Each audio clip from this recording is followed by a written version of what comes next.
గత బీఆర్ఎస్ ప్రభుత్వంలో కేటాయించిన భూములపై సిట్ ఏర్పాటు చేయాలని సిపిఐ జాతీయ కార్యవర్గ సభ్యులు చాడా వెంకటరెడ్డి డిమాండ్ చేశారు.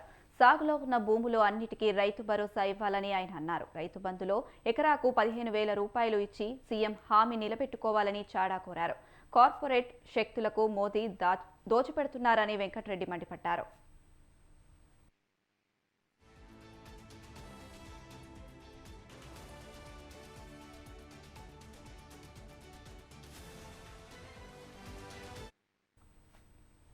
కేంద్ర రాష్ట్ర ప్రభుత్వాలు రాజ్యాంగాన్ని అమలు చేయాలని సిపిఐ కోరుతుందని సిద్దిపేటలో వెంకటరెడ్డి నిర్వహించిన మీడియా సమావేశంలో డిమాండ్ చేశారు.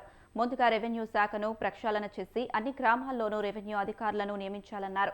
సమగ్ర శిక్ష ఉద్యోగుల సమస్యలపై సీఎం స్పందించాలని చాడా కోరారు. సిద్దిపేట జిల్లాలో 59 జీవో కింద అక్రమంగా రెగ్యులైజ్ అయిన భూములపై సిపిఐ పోరాడుతున్నట్లు తెలిపారు.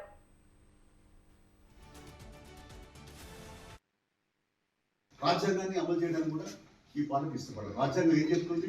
అందరికీ విద్య అందుబాటులో ఉండాలంటుంది, అందరికీ వైద్యం అందుబాటులో ఉంటుంది, అందరికీ ఇల్లు ఉండాలంటుంది, అందరికీ మరి హక్కులు ఉండాలంటుంది, అందరికీ మరి సంపద అందరికీ అందాలంటుంది, చెందాలంటుంది, శ్రమ దగ్గర ఫలితం కావాలంటుంది, సామ్యవాదం అంటుంది. ఇది అమలు చేయాలి.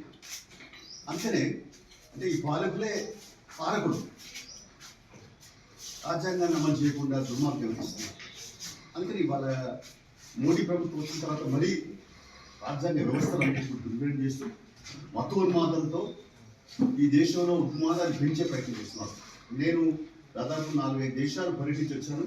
కావాలని పరిశీలన చేస్తే చైనాలో కావచ్చు, ఫిలిప్పైన్లో కావచ్చు, వియత్నాంలో కావచ్చు, లేకుంటే పాకిస్తాన్ ఇట్లాంటి వాటిల్లో చూస్తే ఎక్కడ కూడా కులాలు లేవు, మతాలు లేవు. ఇక్కడ ఉన్నటువంటి అంటే క్రిస్టియను లేదా అక్కడ మరి ఇస్లాం, ఇక్కడ మన దగ్గర హిందూ. సరే ఓకే,